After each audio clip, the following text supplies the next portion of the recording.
Imagine for a second a Hollywood film producer wearing a tuxedo, smoking a cigar, stepping out of his Rolls Royce onto the red carpet. Now imagine him glancing just past the flashing cameras and looking into the crowd, and he spots a scrappy, hoodie-wearing game dev drinking a Red Bull. And I want you to think that producer envies the game dev. In my opinion, this is happening in the film industry. Something about the game industry is enticing to the film industry, and it's starting to look like they want in. Annapurna, Bad Robot, Skydance, Lionsgate, Blumhouse. These are some of the film studios that are starting their own game studios. So I just had to talk to someone in the industry to better understand what exactly is going on here. So I reached out to Kyle Balda. He's the director of Minions, Despicable Me 3, and the upcoming Hugh Jackman sheep detective movie, 3 Bags Full. Not only is Kyle Balda, well, kind of the opposite of what you might expect from, a Hollywood director. He's incredibly humble and he's down to earth. He's also insanely curious about game dev, and he's actually making his own game called Dashumi. And this is mainly because, well, he has an extensive career in 3D art and animation. I honestly had so many questions right out of the gate for Kyle because, well, I'm a game developer, I'm a YouTuber, but I'm also a short horror film director. I asked him why film directors and studios are stepping into the game industry, and how exactly does the game industry compare to the film industry? Why does the film industry feel exclusive, whereas the indie game industry is much more democratized and accessible? How does the film industry and the game industry compare technically? Is it harder to make a game than a movie? And is AI good for the game and film industry? This conversation was fascinating, and I felt so honored to be able to talk to Kyle. So stick around to glean as much as you can from somebody with 30 years of experience in the 3D and animation industry. And by the way, if you want to make, animated films, animations, video games, it doesn't matter. It's important to understand how to create both 2D art and 3D art. So I wanted to give you a chance to check out my 2D art course, which dives into everything I've learned as a Time magazine featured game artist. For the next several days, it's 25% off. Plus, you're gonna get my 3D art course completely free, but only for this sale. There's just 50 seats available, and then this sale will be closing. If you enroll today, you'll not only get my 2D and 3D art courses, but hey, you'll also get my custom color templates, my brushes, and I'll also throw in my pixel art course completely free. Join hundreds of students on their game art journey and learn from an actual published indie game dev featured by Rolling Stone, Time magazine, and PC Gamer. That sounds really cocky to say, but it gives me some credibility. So click the link below before the sale expires or the seats sell out. Why is the game, like the indie game industry in particular, it seems so accessible? Because I've been doing this half of my life, and if I want to make a game, I just make a game and I just release a game, and it's no big deal.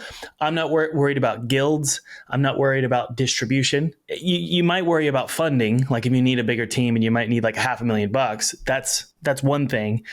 But even still, you don't have to go through like a huge, massive production studio. Whereas with film, it just feels like it's so hard to get into, and you need to like go to school and you got to be part of these guilds. And is my perception true there? I think it's true. I mean, it's funny because when I think about game development, it probably was different, like 30 years ago, where not just anybody could make a game and get it released. There was more like distributors that you had to depend on, certain game platforms, things like that. But now it's more democratized. So you can make a game, you can, put it on Steam, you can get it out there in the world. And I would say one thing that comes to mind that's comparable with film is YouTube. Like that's the closest thing where there's no one standing in the way, but you have to figure out how to pay for it, how to make it. I know, yeah. And it's, and it can be something like, you look at some early indie filmmakers who became big filmmakers like Edgar Wright, or, making their own film with no budget, just friends getting together and then entering it in festivals or, doing whatever they can to get it seen. That's probably the closest comparison I can think. But if you're talking about something with like a lot of VFX, that landscape's changing so much, and VFX was, historically has been so expensive to do and needing so many people to do. So if you wanted to tell a story that had any sort of world building or was high concept in any way, then instantly the price tag is going up. It's not about two people in a room having a relationship. It's about maybe that relationship is one of them is a ghost or a robot, or something has to happen that's kind of supernatural. So that just brings more people involved, and it makes it more expensive, unless you're that person who has all those skills, which maybe you don't. And if you're talking about like a feature film, especially in animation, I remember when I was a kid, I was so into animation, I thought I was going to make an animated feature film. This is like a 12-year-old. And so just started drawing it. And, I don't think I even completely digested how huge that was. Yeah. I just at my 12-year-old brain just moved on to something else that was interesting. Yeah, exactly. There's no time to finish it. I would still be working on it. So are you saying that feature films are just more expensive than games? I think certain types of feature films are, it's sort of similar to games in that you have AAA games and you have independent games, Sure. And you have that equivalent in film. But I think that from what I can say or try to communicate is that a single artist who has a knowledge of a game engine can put something together with a certain amount of time,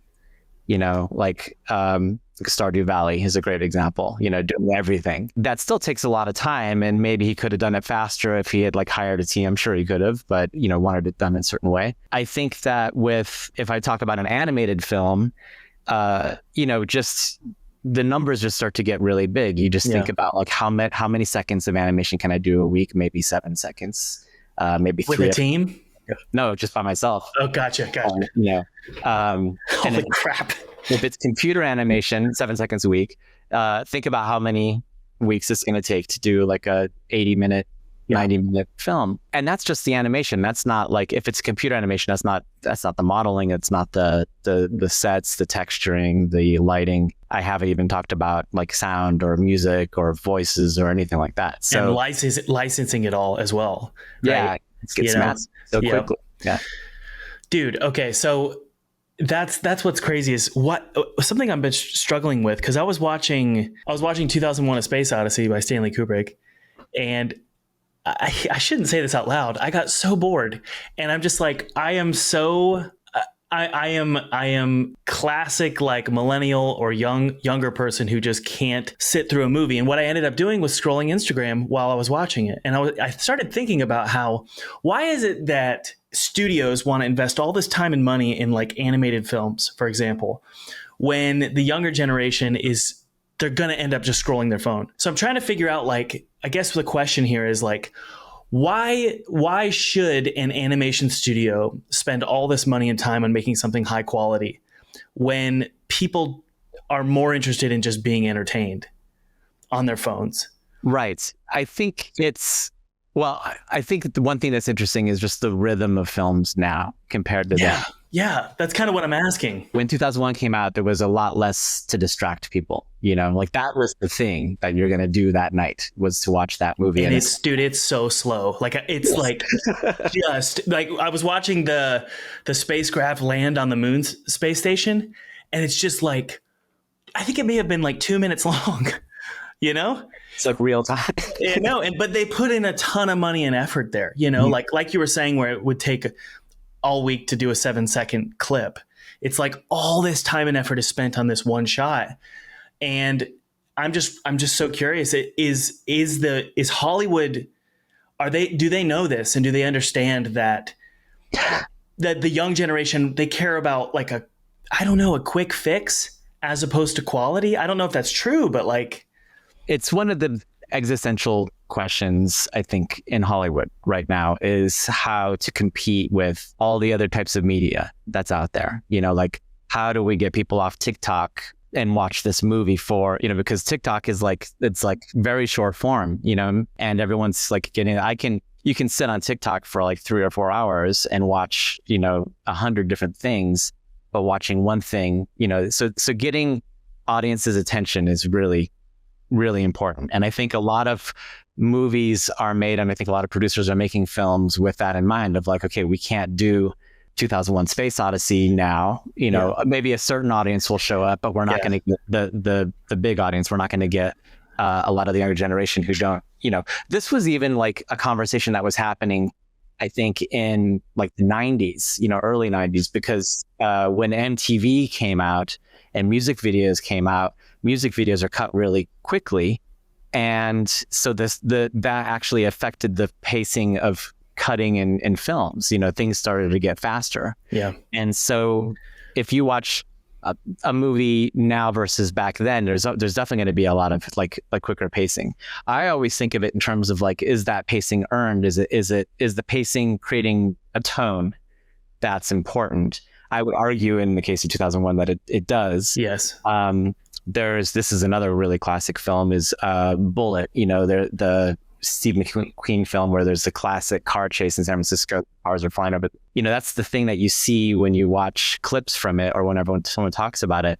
But there are shots in that movie where Steve McQueen will get out of his car and you'll watch him just walk to a door, and then he'll open the door of a hotel and just watch him walk across the lobby. Yeah. And, you think about Guy Ritchie and how he cuts, and there's that sequence in Snatch where the guy travels from New York to London, and it's 3 shots, boom, boom, boom, and he's there. Yeah.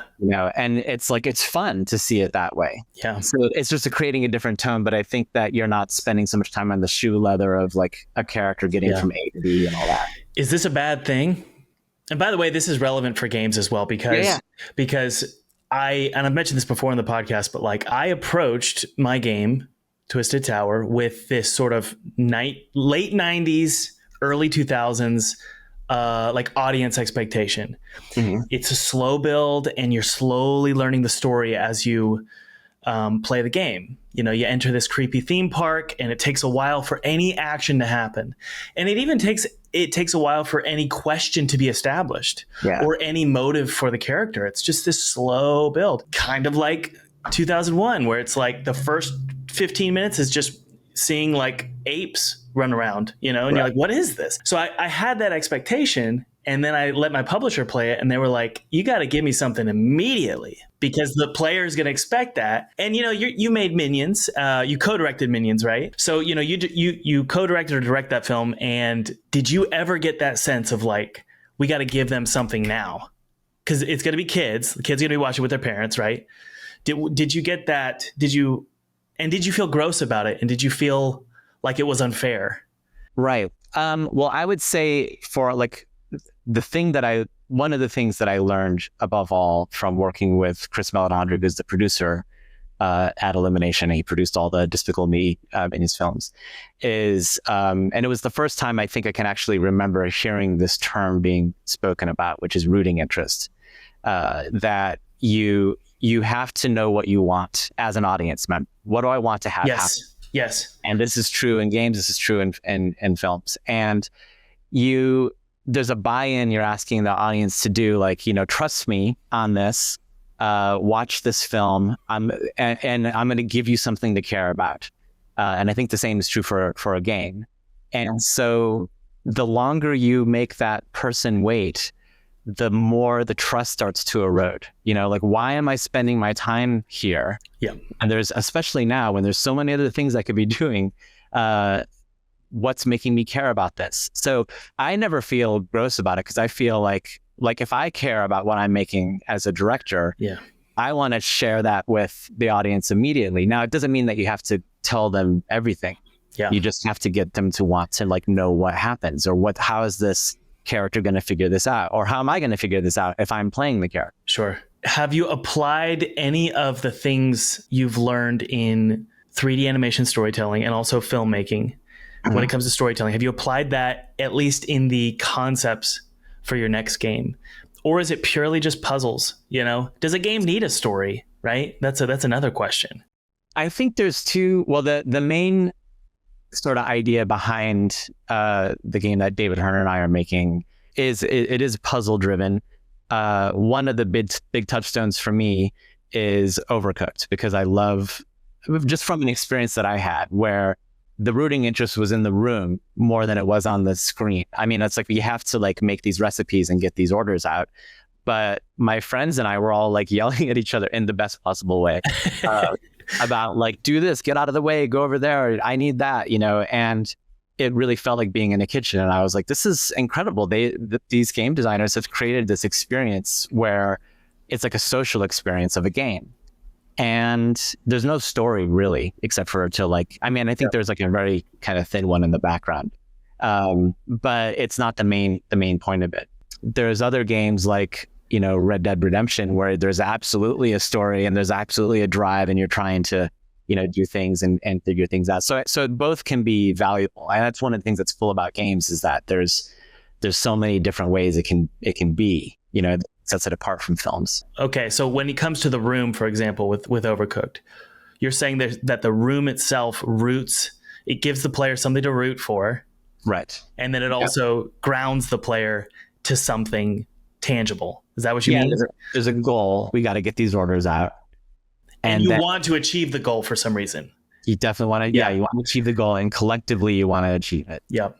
But I think maybe more, that's what I would bring in this term that I love of like finding the fun in the game. Yep. You know, like what makes it fun. And I think that can be, that's similar to, I think, the writing process in film is like, how do you find the characters and the rooting interest? How do you find the fun in a game? And it's through the iterative process of like trying things and then eventually sometimes going like, that didn't work, now we have to go this way. But the fun, I think, in Overcooked is that shared experience. And so that's what I'm rooted in. That's what I'll stay on the couch with my friends for so long with. Do you think that fun is the primary goal of a game? And what's the primary goal of, let's say, an Illumination film? I think it's definitely, for an Illumination film, it's definitely fun. It's definitely entertainment. Humor. Yeah. I can just share something personal that is one of the most rewarding experiences of making those films has been the feedback I've gotten from people in the form of a letter or something that said like, I was in a really hard moment in my life and I just needed to laugh, you know. And there's been times where, especially like when COVID was happening and like everything was really serious, I remember there was a meeting and one of the women at work was saying like, you know, we're not curing cancer here. We're not doing something, you know, that's going to like change the world. And I feel guilty for spending my time like animating. And it came at a time that like a healthcare worker, frontline healthcare worker had written to us saying like, I just did a 16-hour shift at the hospital. I'm exhausted. This is giving me something to laugh, and it's like re-energizing me. And it's like, you know, we can't all be the ones curing cancer. Some of us have to be providing entertainment for the people who are curing cancer, you know. Exactly. This will shift gear. Well, let's shift gears and talk about how you feel game development, and I know you've just been dabbling in it, and you're working with a team member. I'm curious how you feel game development is different than filmmaking, because I've done 3 short horror films, and I'm going to, hopefully next year, I want to work on a full length. So I'm in a weird way, I'm kind of jumping into your world and you're jumping into my world. I don't know if this is just hubris or what, but for me, establishing a rooting interest or creating a setup and a payoff, creating characters that you care about, telling a story that with a specific rhythm, this is so much easier in film. It's so much easier in film. Because you edit it and it's one and done, and you can test it and then tweak it and test it and tweak it. And to tweak something, it doesn't really cost that much. You know, you just bring in a different shot or do a different angle. You have all this coverage and then you can just figure it out. In games, it's so hard because the player has so much control. So to establish a setup and a payoff, in my opinion, it's just harder with games. So I'm curious, do you think making films is harder than making games, or vice versa? I think it's just different, honestly. Because I do think like with a game, because there's, you know, like, as we talked about, there's like narrative driven games, and then there's like puzzle or experiential games. And in either one of them, you just have to care about what you're doing first. Is that easier to do in a film? I think it's more, you have more control over the audience's experience. You know, so you can really drive them towards something. Now, it can be too heavy-handed also. I mean, sometimes the audience can see through you and see like how manipulative you're being. And if that happens, then they don't trust you anymore, you know? That's right. So you have to have subtlety to do that. But I think that there's versions of it, like, you know, if you're gray boxing a game, and it's like I've watched a lot of your material, and I definitely, I think, share your mindset of like, I can't see it in gray box. I need Oh, to. do you? That makes me feel better. Yeah, I mean, because that's part of it. It's like the environment, you know what I mean? Yeah. So being in the environment, like the animation has to be just right, you know, to like feel the squishiness of it or whatever it is, you know, like Yeah. that's so much of the experience for me. But I also, from, let's say, like definitely from an animation film director, see the value of gray boxing, because that's something like storyboarding, you know, where it's not completely finished, but you're just trying to get the scaffolding down. You're just trying to get the architecture down. Sure. And so there's this balance you have to do where I think one thing where they're really true, really similar games and film, is that when you start, you have infinite options. You can do anything. And so then, but you have to start making choices about things. And then the more choices that you make, it's like the world of your options starts to get smaller and smaller. So the more choices you make, the less options you have. And then by the end, you know, you could, of course, for a film and for a game, say, you know what, we need to change this level, or we need to change this sequence in Act 1.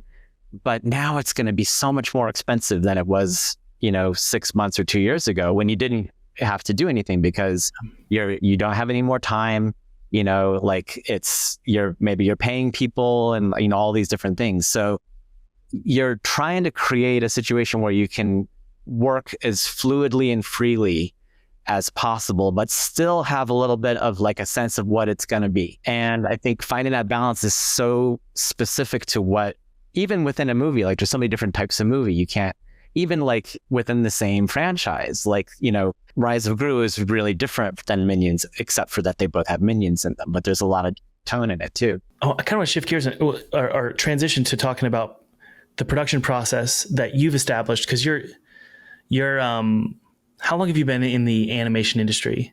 A little over 30 years. Okay. And it is very similar because I mean, you're fluent in Blender, right? I'm definitely fluent in like the up until the post stuff, like post in the animation world, right. But like modeling and stuff like that. Right, exactly. Okay. So I asked that because I use Blender as well for games. So there is a crossover with animation and games for sure, just because of 3D tools. But when it comes to production, something that I struggle with and I feel guilty about often, and also makes me feel kind of like an imposter, and I'm sure a lot of people feel this way as well listening right now, is that I don't have a process. I've never had a process of making a game that's budget friendly or on schedule. It's this, I've compared it to archaeological digging, where the game exists somewhere in the ether or in the ground. Right. And I'm just using any tool at my disposal to dig it up and find out what it even is. Yeah. Yeah. Is that true in this? Well, first off, do you relate to that? And then second, is this true in like working with Illumination and creating these films that have these massive budgets, and you've got hundreds, if not thousands of people involved, and everything is hinging on your ability to direct. Right. You've got to follow this schedule. Do you have that freedom to treat it like an archaeological dig? You do. Yeah. Okay. Can you tell me about that? Yeah. Well, I can give you two examples, because when I before Illumination, I had worked at ILM and Pixar was making their own films. Wow. And then I was living in France, just because that's where my curiosity took me. And I was like I'm working on independent animation films. And by that, it's like there was a film that I worked on called Dragon Hunters. And it was a co-production between, I think, 3 different financiers. And so this is really different than working, like Illumination is like all under one roof, you know. Universal's distributing the movies, Illumination's making the films. They have their own studio. So it's all inside. And when you have a co-production, then you have like multiple people to answer to, because they're all the ones paying for it. This was a new experience for me, because by the time the movie came to me, where I was working at McGuff, which later became Illumination. It already came as like a story reel, an edited animatic of a storyboard. The Pixar way is that's like a living thing. It can be changed, and it should be constantly be changed. Because what happens is, and this is going to maybe be a little bit of a long answer, but I would love it. I love long answers. Go for it. what happens is like you get the script, you get a scene in the script, and that's scaffolding. A script is never meant to be a finished product or finished piece of art. So you start to storyboard that. And in the same way that on like a live action shoot, you start to shoot it, you've staged it, and maybe rehearsals can help too, like where you can figure some stuff out early. But even the actors could be like, I'm really not feeling this line. Do I have to say that I feel this way? Can't I just show that I'm feeling this way? Yeah, let's try it like that. And it's fluid, and so things are changing. In animation, that is happening with storyboards. So you board it, you get some temporary dialogue for it, you edit it, you see how it's feeling. That's not quite working. I don't have rooting interest. I don't care, whatever. Let's go and rework it. Maybe it needs to be funnier. Maybe the staging needs to be more interesting. Whatever it is, and you redo it. But on this project, the way that it happened is that they wrote a script and then they shopped it around and they got a bunch of different people to invest in it.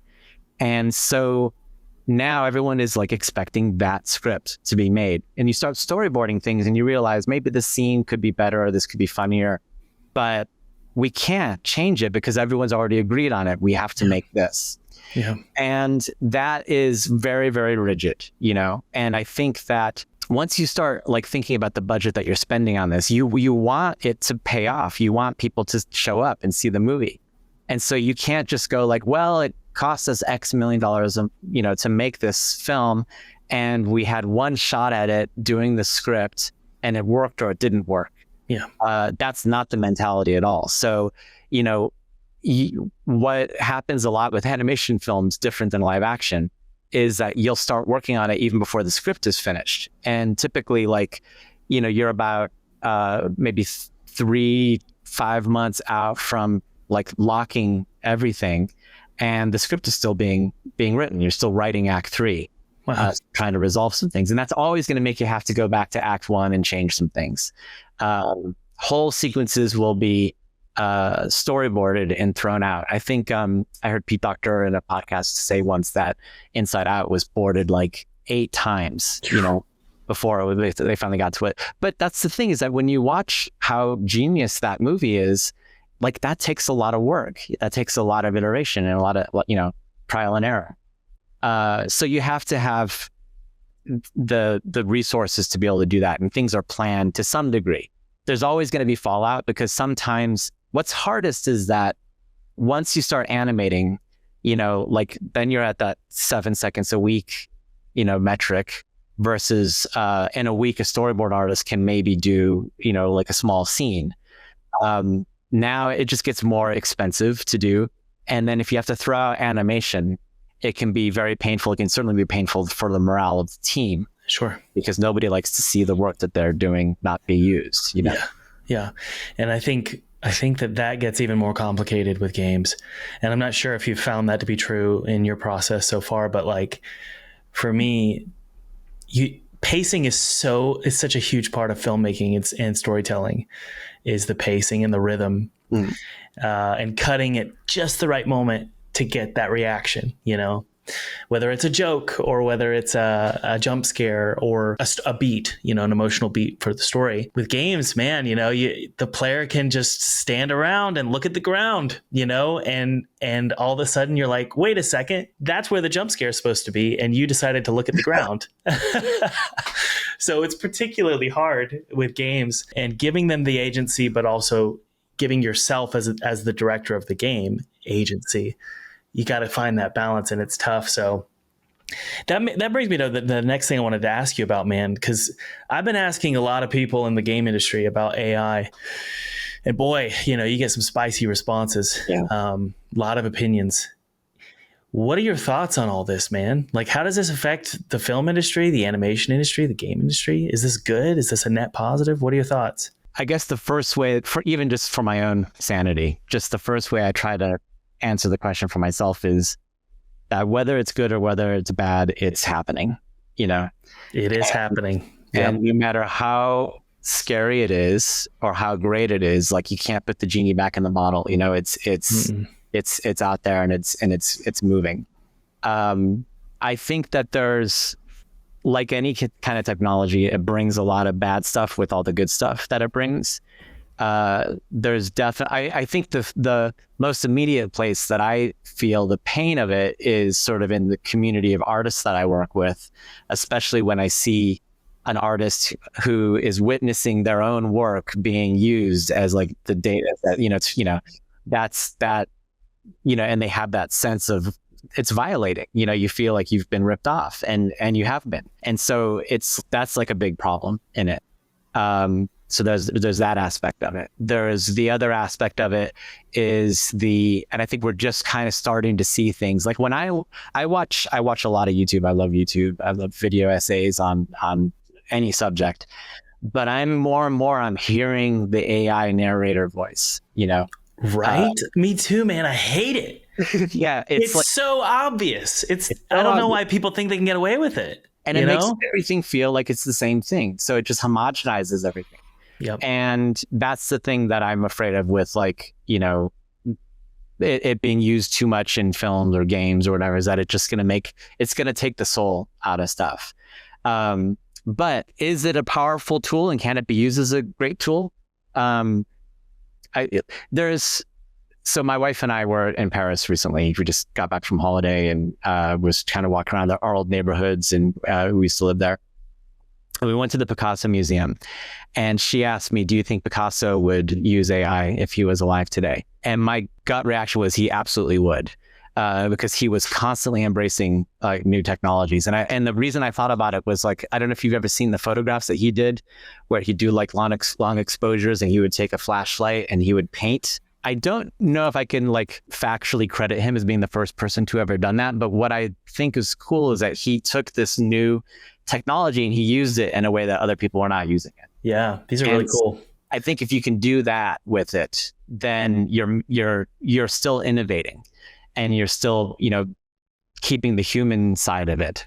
Well, my hope is that here's the big problem with it, is that when I see a flashlight painting from Picasso, it's distinguishable from another kind of painting, his typical traditional kinds of paintings. Yeah. So my brain can switch gears and go, okay, he's not saying the flashlight, he invented a flashlight, right? So He's not saying that when he's doing this. Right.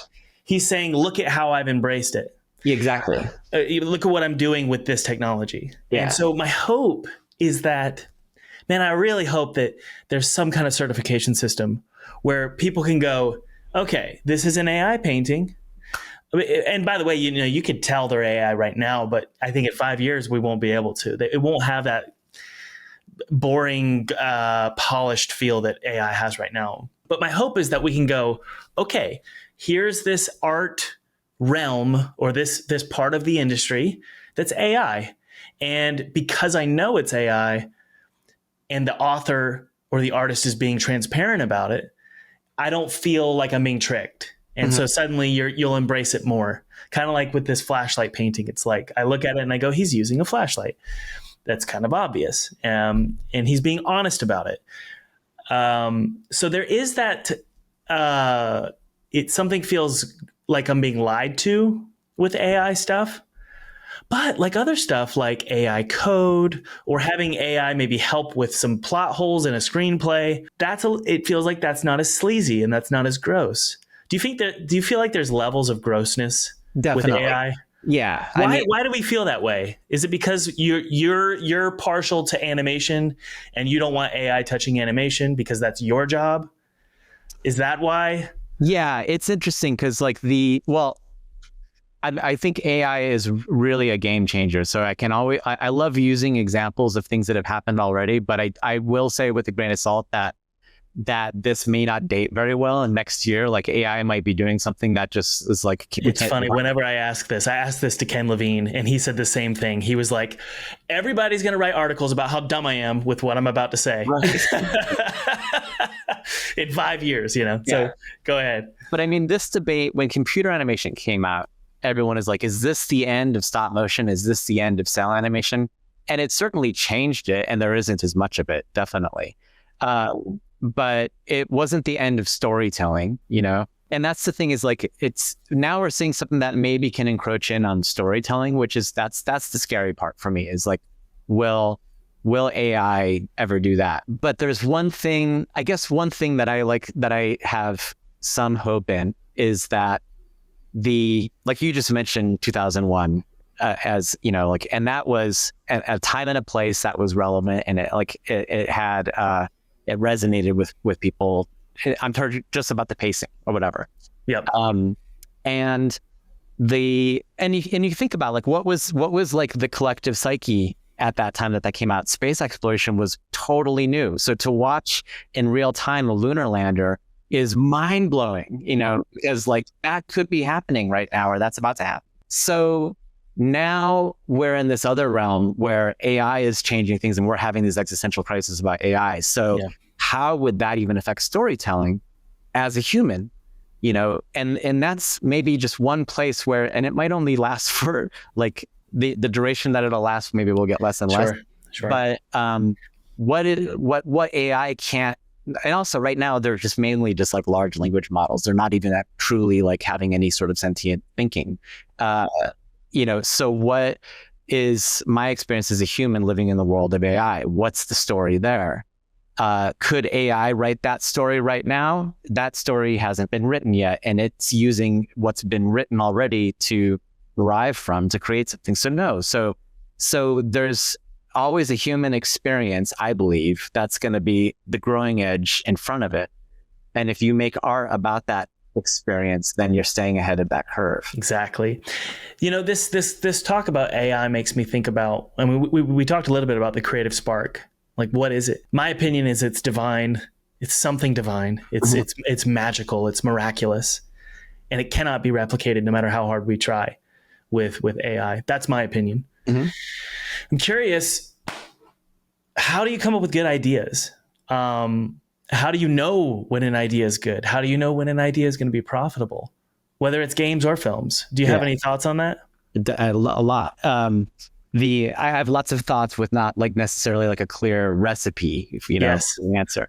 But I would say I agree with you that there is like a numinous experience to creating that is not concrete at all. It's like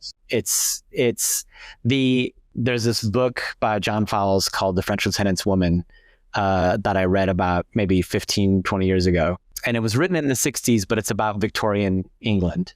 And about a quarter of the way through the book or so, he breaks the fourth wall in the writing and starts talking to you as the reader, and says something like, I don't know what's going to happen to John when he gets... What? He talks as the reader? He talks to the reader. Okay. Yeah. He That's basically, awesome. Suddenly he's like talking to you as like, you think that these are my puppets that I control, these characters. He's like, I'm writing this, not knowing what they're going to do. At first I was bumped because I was totally in the story anyway. But then then these characters actually became more real for me, because I'm like, well, the writer doesn't even have control over.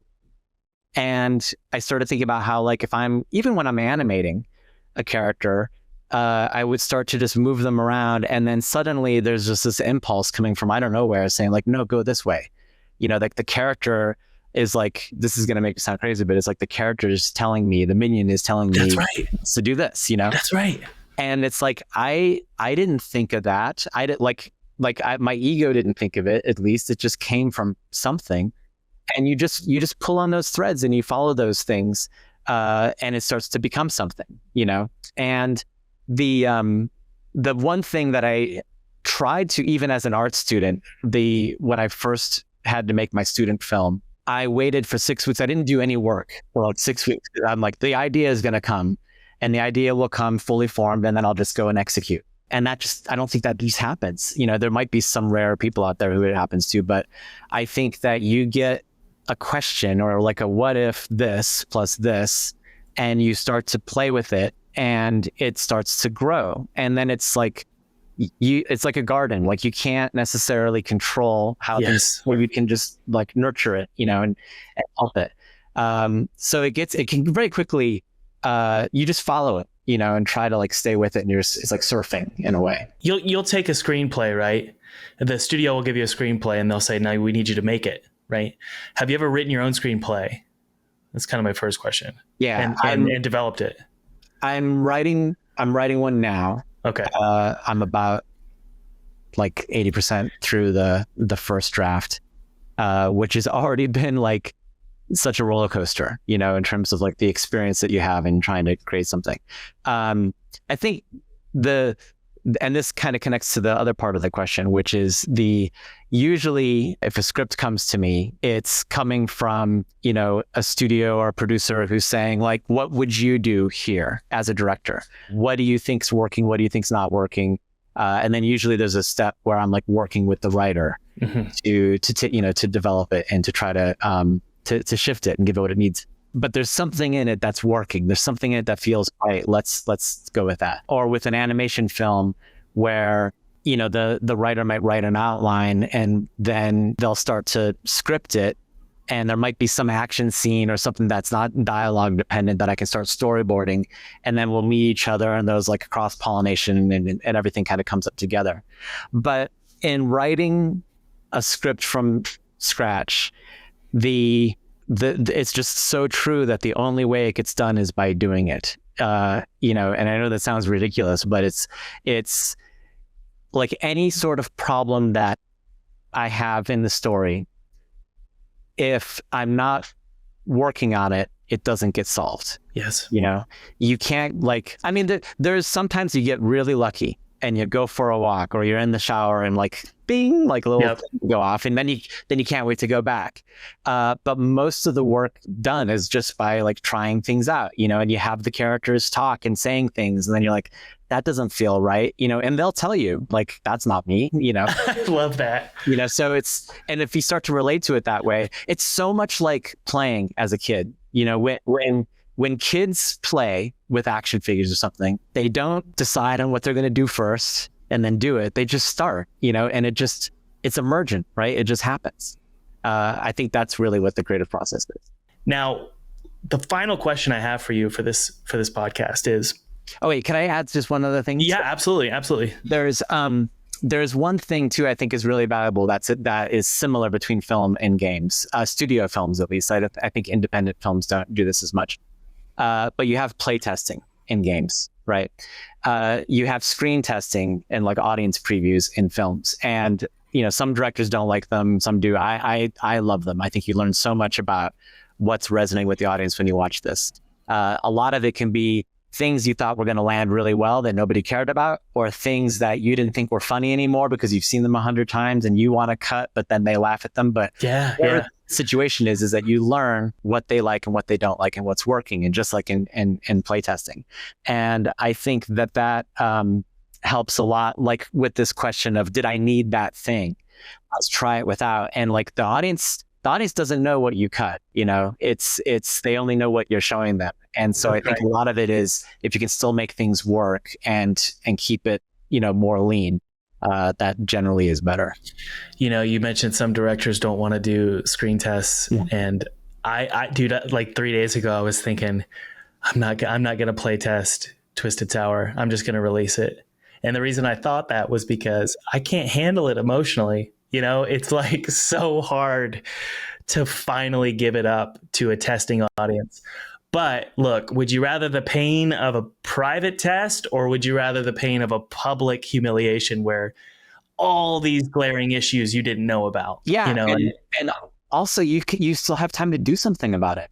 That's right. And I don't want the time to do something about it because I am exhausted and I'm ready to be done. Have you ever felt that way, by the way, where you're just ready to be done with a film? Oh, definitely. Like, and you just hate it. Yeah. Oh, man. Well, that is a good segue to the last question I have for you, which is you compared games with films and play testing. What are you're stepping into game development. First off, I want to know, tell me a little bit about the project and why you're doing it. Mm-hmm. Like Why, and if we could broaden the question a little bit, why do you think a lot of studios are doing this? I know Bad Robot's doing it. Right. Annapurna did it, and then they kind of shifted gears and renamed the studio. Blumhouse is doing it. And then you reached out to me, I think it was 6-7 months ago, and said, yeah, I'm interested in jumping into game development. And I thought to myself, man, I'd rather be in film, to be completely honest, because I love telling stories and I love having controls. Like in Adobe Premiere, it is so much easier to tell a story than Unity. So I want to hear your thoughts. Like, why are you doing this? I mean, I think a lot the general side of it is that it's another way to create. I still love film, still love animation, Sure. Still love storytelling in that medium. But for me, games are kind of special just because I grew up in the 80s and I went to school outside of my school district. So I would take the bus as close to home as I could, which was this mall that had a video game arcade in it. And then my dad would come pick me up after his work. And so I would get $1 every day to get 5 tokens to play video games. And I just loved video games. It was like, I loved animated movies and I loved video games. Yeah. And then Dragon's Lair came out and it was like merged the two and it just blew my mind. And I was like, I have to do this, whatever this is, I have to do this and I have to be a part of this. And so it was always a big part of my like formative years and what I liked. And then the first job I got after my first year at CalArts was at LucasArts, working on Day of the Tentacle as an animator. No way. Before I did anything with film, I had a job in games, and we were using D-Paint Animator, working on the Amigas, and I was, animating Hoagie and the other characters. This is 1993, right? 1992 when you were. Yeah. I was 2 years old, by the way. And I did the whole, over my Christmas break at school, I came back and I did the whole animated opening credits of Day of the Tentacle. And it just paid for like my groceries going to school, it was helpful for that. But it was still to this day one of the best jobs I had because it was so creative and there was such a small team of people. Was Tim Schafer your boss? Yeah. Did you talk to him? Oh yeah, like we would go have dinner and hang out and everyone who worked on the game was like the friend group. So, I need you to get him on the podcast. I have tried so hard to get in contact with him. But anyway, it was such a great era, for that. I went back and worked on Grim Fandango just a little bit, doing some walk cycles and things like that. But so you got to see the process of like how games are made, like in the confines of a budget and a schedule. Yes, and this was like when there were. I mean, the only way to make a game engine was to have somebody who would like build it from the ground up. Wow. And yeah. So that part of it for me as like an animator and what I was studying was like a black box. I didn't like understand any of that stuff, but I loved one thing as an animator, and I'm sure a lot of animators can appreciate this, is that if I animate, there's just a different type of satisfaction. I can animate a shot in a movie and that shot passes by in the movie and somebody laughed at it because it was a funny joke or something like that. And that feels, I touched the audience, I moved them, or I can do a walk cycle and then put into a game controller. And now I can control, or I can watch somebody moving that character around. Yeah. And I'm like that. This is like not just 7 seconds of animation. This is like infinite animation, That's right. And so it's so gratifying. And the level of the prototype that we have of the game right now, David let a friend of his who has a 7-year-old play it, and there's this door that was just put in there. There's nothing behind the door, and she got up to it and she couldn't open the door because it's not right. And she's like, I need to know what's behind this door, and that's like makes you want to put something behind the door for this kid to go discover, So there that part of it, it's like it's feeding the same thing. It's like the sense of discovery or like watching somebody doing this thing. One of the reasons that I gravitate towards it now goes back to the beginning of our conversation, is that it's possible for a few people or even one person to do this, on their own. And you don't need permission. The gatekeepers are not as strong. And that's good and that's bad, because there's so many games and so many things. It's like, how do you find the ones that are like really fantastic and My wife is a novelist, and we talk a lot about this, where, there's so many people self-publishing, which is fantastic that it's so democratic in that sense. But what the publishing companies do is they filter a lot of stuff so that when you buy like a Random House book or something like that, that it's gone through a lot of quality control already. That's right. That's right. And so that there's that part of it. And that's like, Spotify is kind of like that now with music. But the fact that anybody can try, I think is cool. And I'm like, well, I've learned all these skills over the years, and I never lost my love of games, even though I lost the amount of time that I have to play them. But I still love them, and I still want to engage in this. And, it's just been very gratifying, to be doing it. You mentioned that the film industry has more gatekeeping than, let's say, the video game industry. Yeah. Let's focus specifically on independent. Okay, so like what you're doing, you would call it independent game development, right? You don't have a AAA publisher who's backing you or anything like that, right? You're just sort of self-funding this thing for now. Yeah. Okay, so that's independent game development. Independent filmmaking, I just feel like it still has gatekeeping. Mm-hmm. Is that true? Like it's still you still have to go through some kind of independent studio, right? Well, so anything that I would say should preface about independent filmmaking is just from what I've seen on the outside, because I came up in the studio system.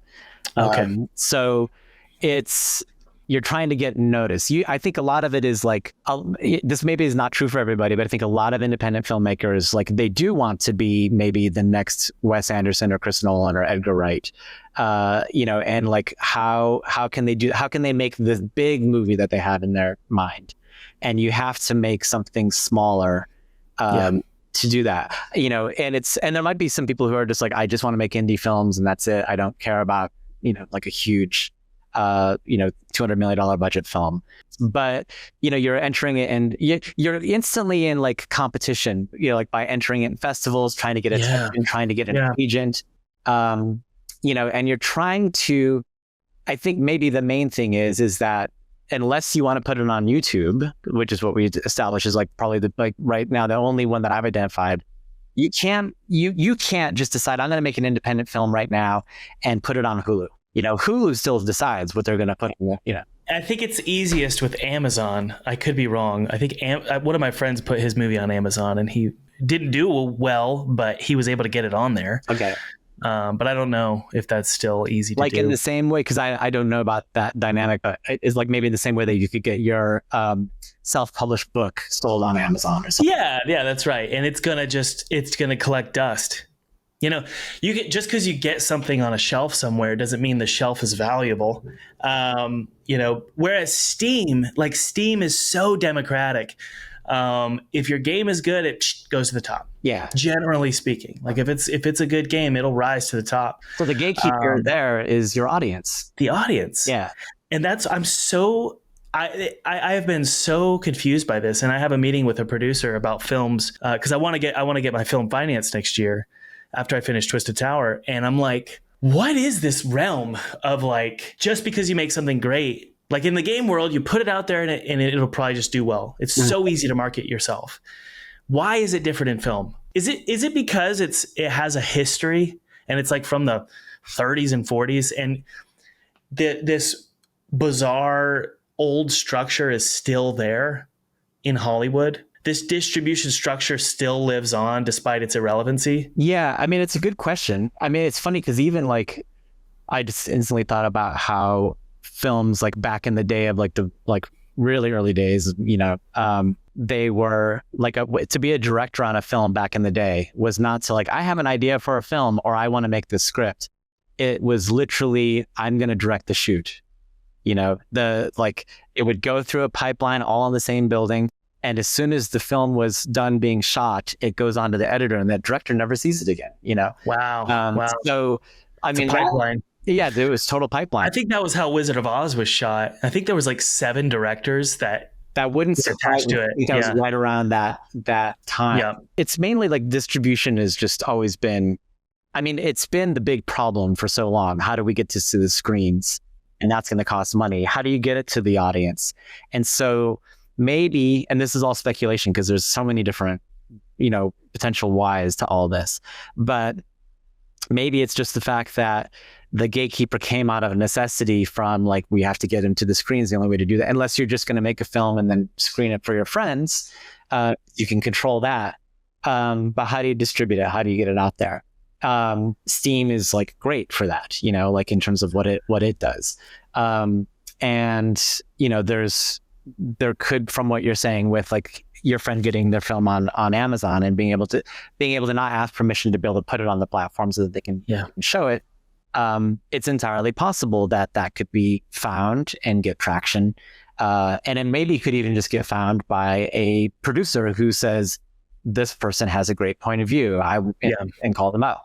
I think then there's like the agents and like having an agent and like how much that lubricates the whole process, because they know the people and can connect you with people, and they know the projects and they can bring them to you. And, so it has been a system that's been around for so long. It is constantly being challenged by other mediums that are coming up around it. And I think it's also being challenged by streaming and even YouTube is starting to become.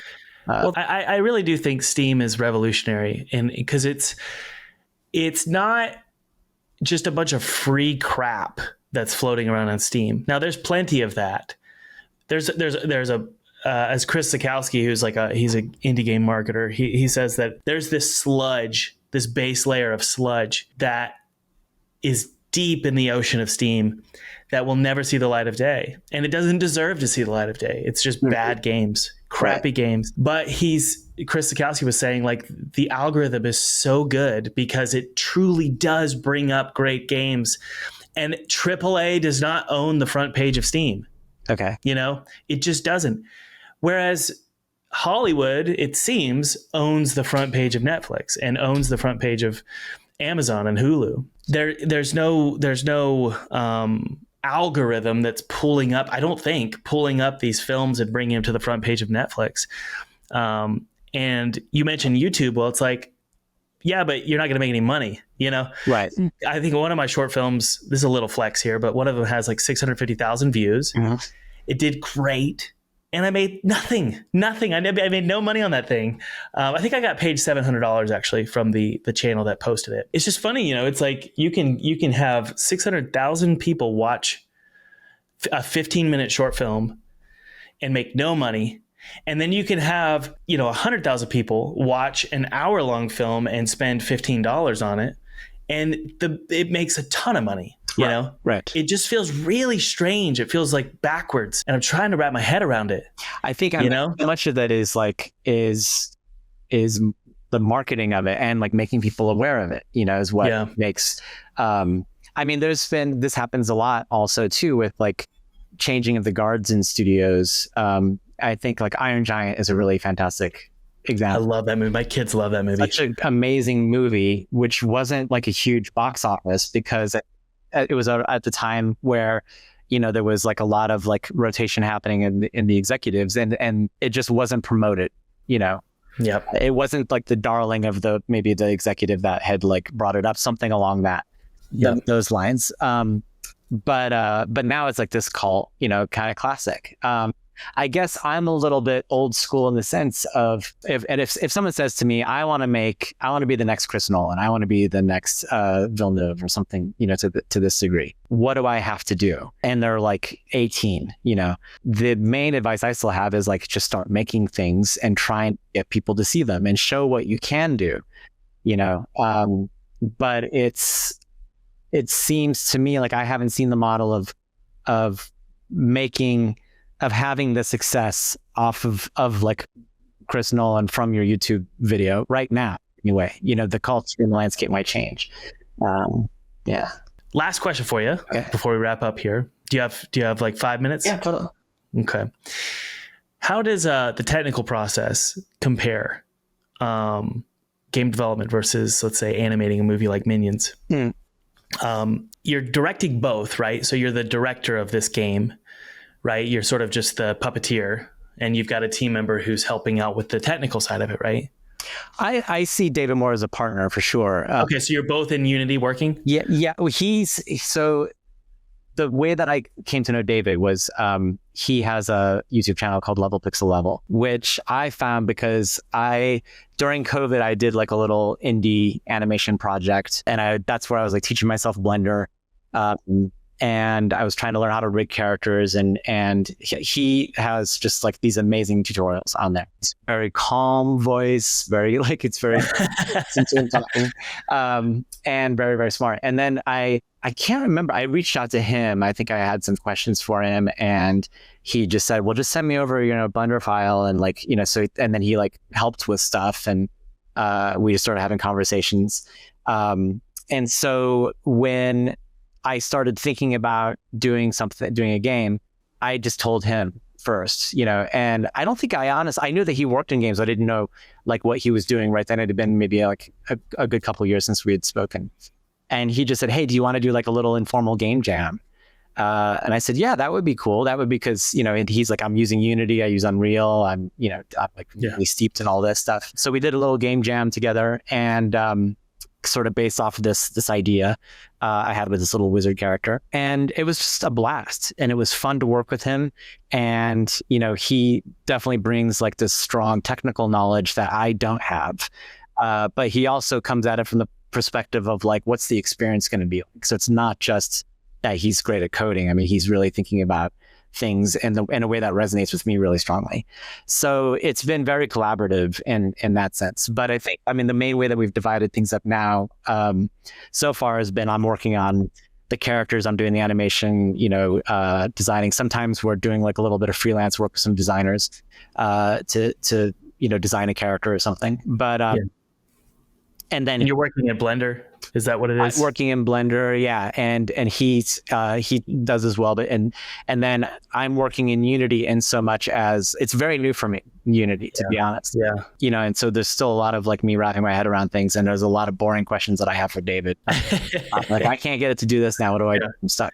It's a totally different paradigm than sitting in Final Cut or Premiere and taking your renders and putting it to music and stuff. It's like totally different. Yeah. Because it's not linear.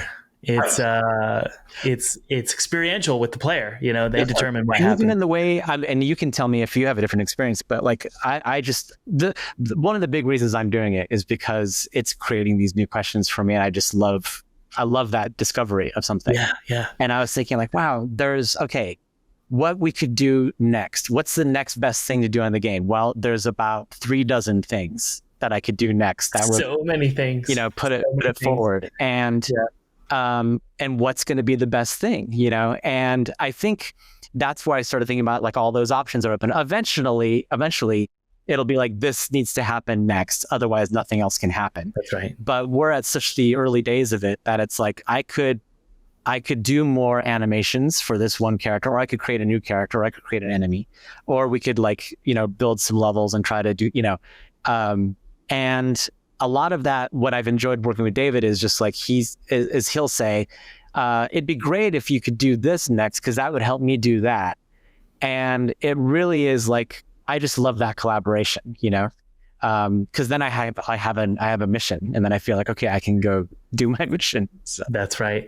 What's funny about game development that's different in my experience with films, and I've just done short films, but it's films are, for me, like layered. So it's like you start with the screenplay, and then you move into the storyboarding, and then you move into what like if you're filming live action, then you move into finding the actors and renting locations and all that. And then you move into actually filming, and you got to get your crew together, the lighting and the sound and the director. And then you film, and then you actually do the filming, and then you go into post, and then you edit, and then you find the musician. And it's a layered process that you can't, kind of like building a house, where it's like you can't start framing until you've got the foundation. With games, it's like, and this is a problem, which is you can go in there and go, I'm going to spend all my time on this car model, and it's not even programmed. You don't even know what the loop is. You don't know what the mechanics are, but you could start on the car if you want. Yeah. You could start on the music if you want. You could just start whenever you want. And the problem with that is that, for me, that's not necessarily the best. Just because you have an impulse to create a beautiful car doesn't mean that that's the correct first step. Right. You know, so you have to learn to I think restrict what's your important to it is impulses. that you already have identified that it might not be the best next thing to do. Yeah. But if you're coming into this completely cold, you don't know that. I know. You know? I know. Yeah. There's no framework. I mean, there kind of is. Like, here's the thing, you know, I was talking to Jonas Tyroller, who's another game developer, game dev YouTuber, kind of like Level Pixel Level. His process is prototyping and gray boxing and coming up with these small little tight ideas and seeing if that they're worthy of polishing and expanding. And I think we talked about this earlier, but it's like, for me, I have to taste and feel and smell the entire polished 5 minutes of a game to know what it even is, which just makes it expensive. Right. Because then you have to tear it all down if something doesn't work. But you're like, well, I kind of want to have it the way it was, but in order to do it right, I have to tear it all down. And so there's this constructive, destructive process, back and forth, snip, snap, snip, snap. Snip, snap, snip, snap, snip, snap. I did. Okay. You've no idea the physical toll the 3 vasectomies have on a person. It's so time consuming. Do you feel... Go ahead. I just have a question for you based off of that. Because it's so time consuming. Do you feel... Go ahead. I just have a question for you based off of that. Because and I know like every game's different, it has its different problems to be solved, but is there a point that you can identify where you have done it to like a finished look so that you can like taste and feel it and you know what it is? Maybe it's a level, or maybe it's one character or something where it's like serves as a proof of concept for you. So now you could be like, now I can gray box all the other levels and then go do it. Is there ever like a tipping point for you? Like, we tried that. Like I thought we did. Mm-hmm. And this is not a recommendation to anybody. And it's not even a recommendation to you. But I just know for me, as I guess you'd call me the director of this next game, mm-hmm. For me, no. Like we were 2.5 years into development of basically set dressing while we designed, which is just so expensive and stupid. And so I was like, okay, I told my team member, I said, please, for the love of God, gray box before you go in and set dress. And he was like, okay. 2 days later, he messaged me and he said, hey, I got to confess something to you. I have not been gray boxing because I just can't. I cannot do it. It doesn't. I have to see the world to know if this level's good. I'm not saying that's right. Right. I'm just saying that's how it is for me and my team. What it was last year. I have to see it. Like, because like a lot of these games. Well, okay. Who was I talking to? I can't remember who I was talking to, but it was someone on the podcast, and we were just saying like 70% of a game is, and whether it's fun and exciting, is how it feels. Mm-hmm. You know, a prototype can't necessarily prove if a game is fun. Sometimes you have to add the game feel and the game juice to know if that loop or that mechanic is actually fun. Right. You know, like if you think about like so much of what makes Mario Odyssey, for me anyway, really fun is the juice. Mm-hmm. The particles and the sounds and the bounciness of everything, you know? If that was all gray boxed and simple with no sound. Yeah, you wouldn't get it. Yeah. Yeah, I don't think you would get it. And I think you would even say, this is a terrible prototype. We need to scrap it and make something else. Yeah, it's even like, I had this experience playing Cult of the Lamb. And this is something David and I talk about. Like you're swinging your sword or your axe, whatever you have, and the grass is cutting.